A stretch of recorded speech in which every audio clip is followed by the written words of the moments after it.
निराश नहीं होना है, हमें नाउम्मीद नहीं होना है, हमें मायूस नहीं होना है। अब आइए हम जरा देखें कि वो कौन से गुनाह हैं जिनको शरीयत में बड़े बड़े गुनाह कहा गया है। बहुत लंबी तकरीर नहीं करना है, मौसम का भी लिहाज करना है, आप हजरात की तकलीफ का भी लिहाज करना है। मैं चंद बड़े बड़े गुनाह आपके सामने गिनाऊंगा और दुआ करूंगा कि अल्लाह ताला इन गुनाहों से हम सबकी हिफाजत फरमाए। बुखारी और मुस्लिम के अल्फाज हैं, अल्लाह के नबी के पास एक साहबी आए, आकर के उन्होंने सवाल किया, अय्यु ज़म्बि आज़मु इंदल्लाह, ऐ अल्लाह के नबी, अल्लाह के नजदीक सबसे बड़ा गुनाह क्या है? आपने फरमाया, अंतजअल लिल्लाहि निद्दन व हुवा खलक़क, सबसे बड़ा गुनाह यह है कि तुम अल्लाह के साथ किसी को शरीक करो, तुम अल्लाह के बराबर किसी को ठहरा दो। शिर्क करना दुनिया का सबसे बड़ा गुनाह है। अल्लाह के बराबर किसी को करार देना ये सबसे बड़ा गुनाह है। और गुनाह है, ये सबसे बड़ा गुनाह है जो अल्लाह क्या माफ नहीं होगा। अगर कोई इंसान शिर्क करके दुनिया से जाएगा, अगर बगैर तौबा की अल्लाह क्या जाएगा, उसकी बख्शिश नहीं हो सकती। इन्नल्लाह ला यगफिरु अन युशरक बिही व यगफिरु मा दून ज़ालिका लिमन यशा, अल्लाह ताला शिर्क को माफ नहीं करेगा। शिर्क से छोटे जो गुनाह है अल्लाह उनको माफ कर देगा, मगर शिर्क को अल्लाह ताला माफ नहीं करेगा। इन्नहु मन युशरिक बिल्लाहि फक़द हर्रमल्लाहु अलैहिल जन्नह व मअवाहुन नार व मा लिज़्ज़ालिमीन मिन अंसार, जो शिर्क करेगा अल्लाह फरमाता है हमने जन्नत हराम कर दी उसके ऊपर, वो कभी जन्नत में दाखिल नहीं होगा, वो जहन्नमी है, वो जहन्नम में जाएगा। शिर्क करने वाला जहन्नम में जाएगा। ये दिसंबर की आज 30 तारीख है। 5 दिन पहले हमारे ईसाई मजहब का एक त्यौहार था, ईसाई भाइयों का एक त्यौहार था, क्रिसमस का त्यौहार। हमारे कुछ मुसलमान भाइयों को इस त्यौहार पर सद्भावना और भाईचारा दिखाने का बड़ा शौक चढ़ जाता है, और वो सोशल मीडिया के ऊपर और अपने दोस्तों के, अपने व्हाट्सएप के स्टेटस पर और अपने दोस्तों को मैसेज में क्या लिख के भेजते हैं, मैरी क्रिसमस। मेरे प्यारे साथियों, ये मैरी क्रिसमस कहने वाले और क्रिसमस की मुबारकबाद देने वाले कान खोल करके सुन लें। शायद आपको अंदाजा नहीं है, इस क्रिसमस के त्योहार को मनाने वाला यह अकीदा रखता है कि ईसा अलैहिस्सलाम अल्लाह के बेटे हैं। अच्छा, अल्लाह के बेटे क्यों मानते हो? ईसाई से पूछो तुम अल्लाह का बेटा क्यों मानते हो, वो कहेगा ईसा अलैहिस्सलाम बगैर बाप के पैदा हुए। वो यहां तक बोलेगा कि आपके आखिरी नबी, जिसको आप आखिरी नबी मानते हैं, वो भी मां और बाप दोनों के जरिए पैदा हुए, मगर हम जिसको अल्लाह का बेटा मानते हैं उनका कोई बाप नहीं था। इसका मतलब उनका बाप नऊजुबिल्लाह अल्लाह था। कुरान में अल्लाह ने जवाब दिया, इन्न मसल ईसा इंदल्लाहि कमसली आदम खलक़हु मिन तुराब। ऐ ईसाइयों, अगर बगैर बाप के पैदा होने वाले ईसा को तुम अल्लाह का बेटा मानते हो, तो ऐ ईसाइयों जरा आदम के ऊपर गौर करो। आदम की तो ना कोई माँ थी और आदम का तो ना कोई बाप था। आदम को अल्लाह ताला ने मिट्टी से पैदा किया और अल्लाह ने कहा हो जा, और आदम हो गए। अगर आदम को अल्लाह बगैर माँ के और बगैर बाप के पैदा कर सकता है, तो ऐ ईसाइयों अल्लाह ईसा को बगैर बाप के कैसे पैदा नहीं कर सकता? और मेरी माँ और बहनों, कभी मौका मिले तो कुरान का 16वां पारा उठा के सूरह मरियम की तिलावत आप गौर से पढ़ो। सूरह मरियम को, ये वही आयतें थी जो हबशा के दरबार में जब हजरत जाफर ने पढ़ी थी तो लोगों की आंखों में आंसू आ गए। उसमें जरा पढ़ो कि किस तरीके से हजरत मरियम की किरदार की अजमत अल्लाह ताला ने बयान की। इज़ अरसलना इलैहा रूहना फतमत्तल लहा बशरन सविया। याद करो जब मैंने अपने फरिश्ते को मरियम के पास भेजा और फरिश्ता इंसान की शक्ल में मरियम के पास आया। क़ालत, हजरत मरियम ने कहा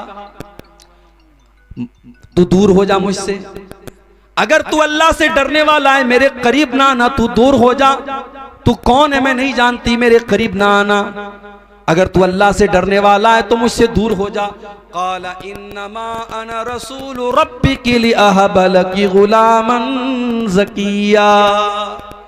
फरिश्ता बोला, ऐ मरियम तुम डरो नहीं, मैं अल्लाह का फरिश्ता हूँ और मैं तुमको खुशखबरी सुनाने आया हूँ। तुम्हारे पेट से एक बच्चा पैदा होने वाला है, ईसा पैदा होने वाले, अल्लाह का नबी पैदा होने वाला है।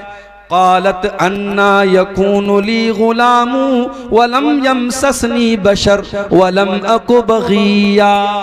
हजरत मरियम ने कहा मुझे बेटा कैसे पैदा होगा, मेरा तो निकाह भी नहीं हुआ है और आज तक मुझे किसी इंसान ने टच नहीं किया है और मैं कोई बच्चलन औरत भी नहीं हूँ, मुझे बेटा कहाँ से पैदा होगा, तुम कैसी बात कर रहे हो।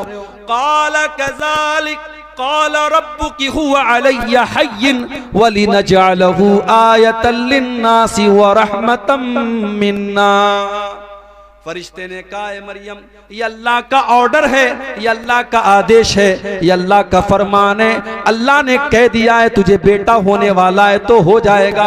अल्लाह के लिए कुछ भी मुश्किल नहीं है, कुछ भी अल्लाह के लिए मुश्किल नहीं है, अल्लाह के लिए सब आसान है। तुझे बेटा पैदा होगा, ये अल्लाह का फैसला हो चुका है। फ़हमलतहु फ़ंतबज़त बिही मकानन क़सिया। हजरत मरियम अल्लाह ताला के हुक्म से प्रेग्नेंट हो गई, गर्भवती हो गई। उनके पेट में ईसा अलैहिस्सलाम पलने लगे। जब उनको एहसास हुआ कि मैं पेट से हो गई तो वो बैतुल मुक़द्दस से कुछ दूरी पर जाकर के रहने लगी, कुछ दूरी पर जाकर के वो गुजर बसर करने लगी।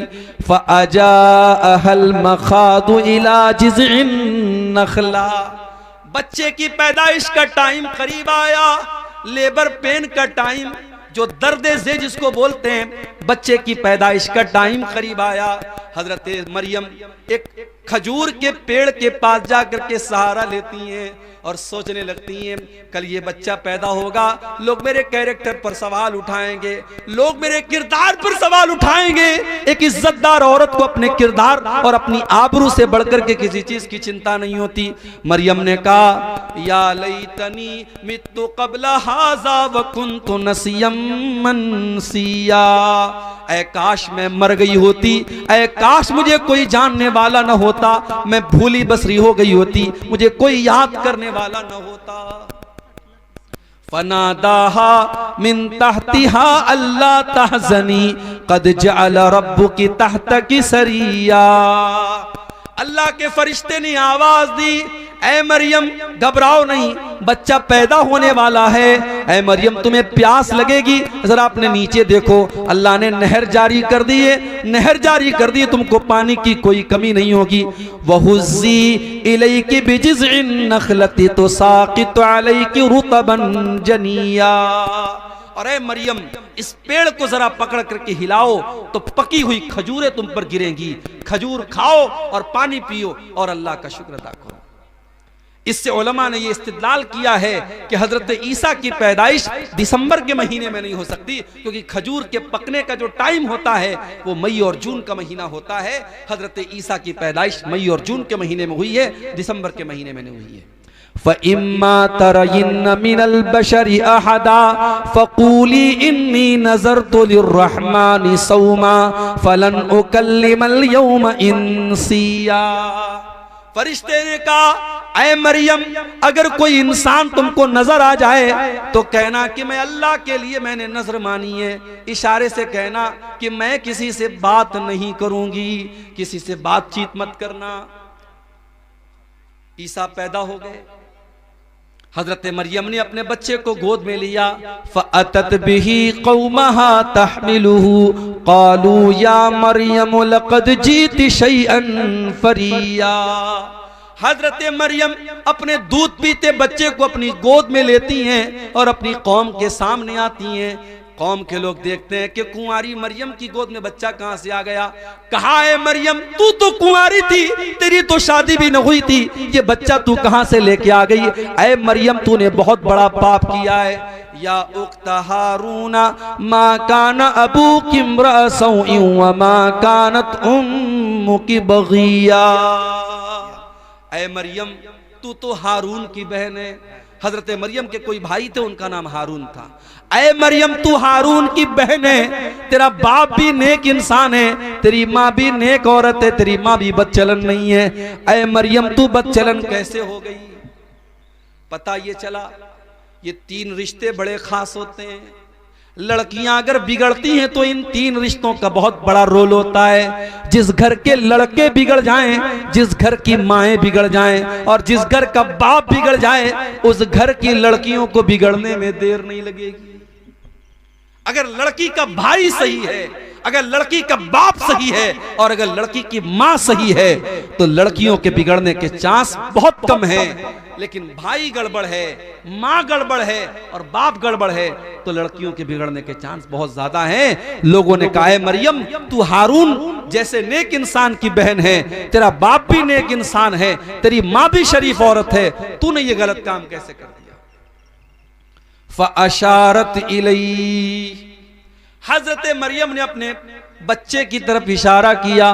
क़ालू कैफ़ नुकल्लिमु मन कान फिल महदि सबिया, कौम के लोगों ने कहा है मरियम इस दूध पीते बच्चे से हम क्या बात करें, ये क्या बोलेगा, तू क्यों नहीं बताती है किसका बच्चा है?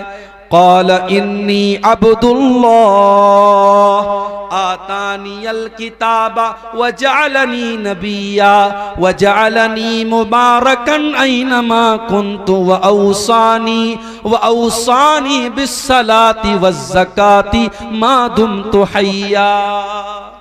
अल्लाह की कुदरत देखो कि हजरत ईसा अभी दूध पीते बच्चे हैं, माँ की गोद से बोल पड़े, अपनी कौम को जवाब दिया। माँ के किरदार पर लोगों ने इल्जाम लगाया, अल्लाह ने उस दूध पीते बच्चे को अपनी माँ के डिफेंस में खड़ा कर दिया। जो औरत अपनी शर्मगाह की हिफाजत करेगी, अपनी आबरू की हिफाजत करेगी, अल्लाह उसके दामन पे कभी दाग लगने नहीं देगा। अल्लाह जब जरूरत पड़ेगी उसकी बेगुनाही को बयान कर देगा। मरियम की बेगुनाही को बयान करने के लिए अल्लाह ने दूध पीते बच्चे को अपनी माँ की गोद में हजरत मरियम को अल्लाह ताला ने, हजरत ईसा को अल्लाह ताला ने जुबान दे दी और वो बच्चा अपनी माँ की गोद से क्या बोला? पहला जुमला क्या बोला? इन्नी अब्दुल्लाह, मैं अल्लाह का बंदा हूं। ईसा ने यह नहीं कहा I am son of God, उन्होंने कहा आई एम स्लेव ऑफ अल्लाह, मैं अल्लाह का बंदा हूं। कितने बड़े अफसोस की बात है। ईसाई कहते हम ईसा को मानते हैं, उनके चर्च के बाहर ईसा मसीह का फोटो लगा है, उनके चर्च के बाहर ईसा अलैहिस्सलाम के अक़वाल लिखे होते हैं। मगर ईसाई कौम दुनिया की वो कौम है मेरे भाई जिस नबी से इतनी मोहब्बत का दावा करती है। उस नबी ने पैदा होने के बाद सबसे पहला सेंटेंस जो उनके मुंह से निकला है, जो सबसे पहला शब्द उनके मुंह से निकला है, उन्होंने कहा मैं अल्लाह का बंदा हूं। और ईसाई कहते नहीं, बंदा नहीं थे, ईसा तो अल्लाह के बेटे थे, वो अल्लाह का बेटा मानते ईसा अलैहिस्सलाम। और अभी हमारे पड़ोसी मुल्क के एक ईसाई पादरी का मैंने बयान सुना, उसने कहा हम किसी नबी का मीलाद नहीं मनाते हैं, मुसलमान इस गलतफहमी में ना रहे, हम ईसा को एज अ प्रॉफिट नहीं मानते हैं, हम क्रिसमस पर अल्लाह के बेटे का जन्मदिन मनाते हैं, अल्लाह के बेटे का जन्मदिन मनाते हैं, हम Isa Masih as a profit एक नबी की हैसियत से हम उनका मीलाद नहीं मनाते। ईसा अलैहिस्सलाम पैदा होने के बाद कह रहे हैं मैं अल्लाह का बंदा हूं, अल्लाह ने मुझको नबी बनाया है, अल्लाह ने मुझको बरकत वाला बनाया है, मैं जहां भी रहूंगा बरकत रहेगी। और अल्लाह ने मुझको नमाज का हुक्म दिया है, मुझको ज़कात का हुक्म दिया है, जब तक मैं जिंदा रहूंगा मैं नमाज पढ़ता रहूंगा, मैं ज़कात देता रहूंगा। व बर्रम बिवालिदती, और अल्लाह ने मुझे अपनी माँ के साथ अच्छा सलूक करने का हुक्म दिया है। वलम यजअलनी जब्बारन शकिया, अल्लाह ने मुझे बदबख्त नहीं बनाया, अल्लाह ने मुझे सरकश नहीं बनाया, मैं अल्लाह का नेक बंदा हूं, अल्लाह ने मुझे नबी बनाया है। ये ईसा इब्ने मरियम का वाकया है, कुरान के 16वें पारे के अंदर मौजूद है। लेकिन आज ईसाई मजहब के मानने वाले जब क्रिसमस का त्यौहार मनाते हैं वो दुनिया को ये बताते हैं कि हम अल्लाह का बेटा, अल्लाह के बेटे की हम पैदाइश की खुशी मनाते हैं। और हमारा मुसलमान नौजवान और कॉलेज में पढ़ने वाली हमारी मुसलमान लड़कियां वो अपनी सहेलियों को और अपने दोस्तों को फेसबुक के ऊपर और सोशल मीडिया पर मैरी क्रिसमस लिख के भेजती हैं, मैरी क्रिसमस लिख के भेजती हैं, क्रिसमस की मुबारकबाद देती हैं। अरे मुसलमान, तू कितना बेगैरत हो चुका है, तू कितना बेगैरत हो चुका है। जिस त्योहार पर तेरे अल्लाह को गाली दी जा रही है, इससे बढ़ के अल्लाह के लिए कोई गाली नहीं हो सकती मेरे भाई। अगर अल्लाह का बेटा किसी को करार दिया जा रहा है, ये अल्लाह को गाली दी जा रही है। और अल्लाह ताला खुद कहता है, जब आदम का बेटा कहता है कि मैंने किसी को अपना बेटा बना लिया, तो आदम का बेटा मुझे तकलीफ पहुंचाता है, इंसान मुझे तकलीफ पहुंचाता है। अल्लाह का सब्र देखो, अल्लाह का बर्दाश्त देखो। अल्लाह को गाली दी जाती है, फिर भी अल्लाह उनको खिलाता है, पिलाता है, रोजी देता है। मुसलमानों, तुम्हारे रब को गाली दी जाए, तुम्हारे रब को बुरा भला कहा जाए, और तुम क्रिसमस के त्योहार पर मुबारकबाद दे रहे हो। अभी कलकत्ता में मैं था, परसों कलकत्ता में जब मैं दाखिल हुआ, एयरपोर्ट से निकला, मैं बाहर देखा बड़े बड़े पंडाल लगे हुए हैं, बड़े बड़े पंडाल लगे हुए हैं, और वहां के इलाके के मुसलमान लीडरों के बड़े बड़े फोटो बैनर पे लगे हैं, और क्रिसमस की मुबारकबाद दी जा रही है, और क्रिसमस के बड़े बड़े फंक्शन हो रहे हैं, और मुसलमान उन प्रोग्रामों को अरेंज कर रहा है। मैं बड़े साफ अल्फाज में, कलकत्ता में मेरी तकरीर थी, मैंने कह दिया, हमें नहीं करनी ऐसी पॉलिटिक्स, हमें नहीं चाहिए ऐसे नेता, हमें नहीं चाहिए ऐसे लीडर जो पॉलिटिक्स के लिए इस्लाम का सौदा कर दें, ईमान का सौदा कर दें, तौहीद से कॉम्प्रोमाइज कर लें। हमें नहीं आना ऐसी पॉलिटिक्स में। अगर पॉलिटिक्स में आना है तो आओ, मगर अपने ईमान और अपनी तौहीद को बचा के रखो मेरे भाई। ईमान एक ऐसी दौलत है, इसकी कीमत पर दुनिया की कोई दौलत हम नहीं ले सकते, इसको कुर्बान करके दुनिया की कोई दौलत हम नहीं ले सकते। अल्लाह को गाली दी जा रही है, अल्लाह नाराज होता है जब किसी को कहा जाता है अल्लाह का बेटा है। जानते हो अल्लाह कितना नाराज होता है? वक़ालु इत्तख़ज़र रहमानु वलदा, ये कहते हैं कि रहमान ने बेटा बना लिया है। लक़द जीतुम शैअन इद्दा, अल्लाह का बेटा करार देने वालों, तुम बहुत गंदी बात अपने मुंह से निकाल रहे हो। तकादुस समावातु यतफ़त्तरन मिन्हु व तंशक़्क़ुल अर्दु व तख़िर्रुल जिबालु हद्दा, इतनी खतरनाक बात तुम अपने मुंह से निकाल रहे हो कि जमीन फट जाए, आसमान फट जाए और पहाड़ गिर जाए तो उतनी बड़ी बात नहीं है, जितनी बड़ी बात यह है अंदअउ लिर्रहमानि वलदा, अल्लाह का बेटा किसी को करार देना ये बड़ी खराब बात है, बहुत बुरी बात है। तो शिर्क सबसे बड़ा गुनाह है मेरे भाई। हमें अपने आप को और अपने बच्चों को भी शिर्क से बचाना है। मेरी माए बहनें जो बैठी हैं वो भी सुन लें, बच्चों का अकीदा बचाना आपकी जिम्मेदारी है। बच्चे को नजर लग गई, आप टीका लगाती है, टीका क्यों लगाती हैं आप? पूछिए, आप जामिअतुल इमाम बुखारी आपके करीब में है, पूछिए वहां के शेखुल हदीस आए हैं, वहां के उलमा और वहां के टीचर्स आए हैं, उनसे पूछिए आप कि ये बच्चों को नजर का जो टीका लगाया जाता कि जायज है, ये जायज नहीं है। बच्चा बीमार हो गया, किसी ने आपसे कहा धागा पहना, तो धागा पहना दिया आपने, तावीज पहना दिया आपने, ये भी शिर्क है मेरी माओ बहन, ये भी शिर्क है। और अल्लाह के नबी की हदीस है, मन अल्लक़ तमीमतन फ़क़द अशरक, जिसने तावीज पहना, जिसने तावीज लटकाया उसने शिर्क किया। अगर अपने बच्चों को आप तावीज पहना रहे हैं, पढ़ते रहो, रफुल यदैन करके नमाज पढ़ते रहो, सीने पर हाथ बांधते रहो और आमीन जोर से बोलते रहो, मगर तुम अहले हदीस नहीं हो सकते, तुम सलफी नहीं हो सकते जब तक तुम्हारा अकीदा दुरुस्त नहीं है, तुम्हारी तौहीद सही नहीं। अपनी तौहीद की हिफाजत करो मेरे भाई, अपने बच्चों की तौहीद की हिफाजत करो। इब्राहीम अलैहिस्सलाम जैसा पैगंबर दुआ करता है, वजुनुबनी व बनिया अन नअबुदल असनाम, आए अल्लाह तू मुझे भी बुत परस्ती से बचाना और मेरी औलाद को भी तू शिर्क से बचाना। मेरी औलाद कहीं बुत परस्ती में न पड़ जाए, मेरी औलाद कहीं शिर्क में न पड़ जाए। अगर इब्राहीम जैसे पैगंबर को अपनी औलाद की चिंता है तो आपको भी चिंता होनी चाहिए, आपको भी फिक्र होनी चाहिए अपनी औलाद की। और आगे बढ़िए, नबी अकरम से पूछा गया सबसे बड़ा गुनाह क्या है? आपने फरमाया कि अल्लाह के बराबर किसी को करार देना। पूछा गया आए अल्लाह के नबी उसके बाद सबसे बड़ा गुनाह क्या है? आपने फरमाया अन तक़्तुल वलदक खशियत अन यतअम माक, अपनी औलाद को कत्ल कर दो इस डर से कि वो तुम्हारे साथ खाएगी। आजकल नारा लगता हम दो हमारे दो, तीसरा आ जाएगा तो खिलाएंगे कहां से? तू खिलाता है क्या? तेरी औकात है? तेरी औकात है तू खिलाएगा? नहीं। अगर ये समझते हो कि तुम अपने बच्चों को खिला रहे हो, इस गलत फहमी को दूर कर लो मेरे भाई। वला तक़्तुलू औलादकुम खशियत इमलाक, अपनी औलाद को कत्ल न करना, कभी अपनी औलाद को ये सोच करके कत्ल न करना कि हम उनको कहां से खिलाएंगे। नहनु नरज़ुकुहुम व इय्याकुम, उनको भी रोजी हम देते हैं और तुमको भी रोजी हम देते हैं। औलाद की रोजी औलाद लेके आती है मेरे भाई। कभी गौर करना, शादी के पहले आप कितना कमाते थे और शादी के बाद फिर आप कितना कमाने लगे। और जब बच्चा पैदा हुआ, अगर ईमानदारी से बात करो, बच्चा पैदा होने के बाद अल्लाह ताला और रोजी में बरकत देता है, क्योंकि बच्चा जब पैदा हुआ अपना मुकद्दर वो लेके आया। दूसरा बच्चा पैदा हुआ, अपना मुकद्दर लेके आया। बच्चे अपनी रोजी अपना मुकद्दर लेके आते हैं। ये कभी मत समझना मेरे भाइयों कि अपने बच्चों को तुम खिला रहे हो। और अगर हां बेटी पैदा हुई आपके घर में, मेरे घर में जब तीसरी बेटी पैदा हुई, हमारे मदरसे में एक LIC वाला आया, उसको किसी ने बता दिया मौलाना साहब की बेटी पैदा हुई। उसने कहा मौलाना साहब बेटी पैदा हुई? मैंने कहा। वो मुझको समझाने लगा, आपकी बेटी अभी बड़ी होगी, शादी करना पड़ेगा, बहुत खर्चा आएगा, उसको पढ़ाना होगा, ये करना होगा।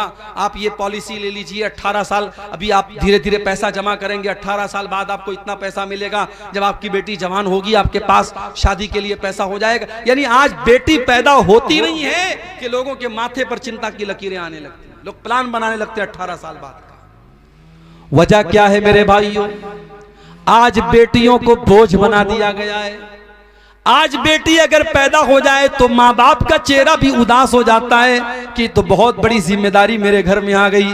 बेटा होता तो कमा के लाता, ये तो बेटी आ गई, अब तो इसकी शादी भी करना होगा, इसको पढ़ाना भी होगा, इसके ऊपर खर्च करना होगा और शादी के मौके पे लंबा चौड़ा जहेज भी देना पड़ेगा।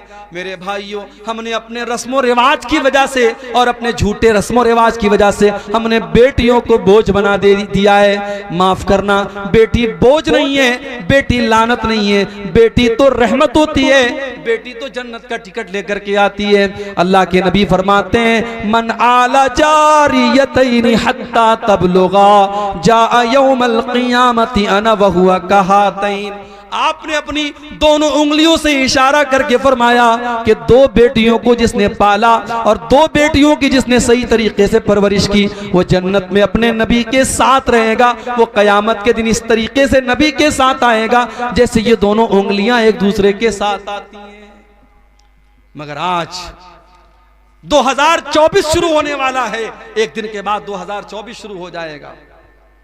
हमारा भारत चांद पर पहुंच चुका है, चंद्रयान हमारा भारत का चांद पर पहुंच चुका है। मगर आज भी हर साल हमारे भारत में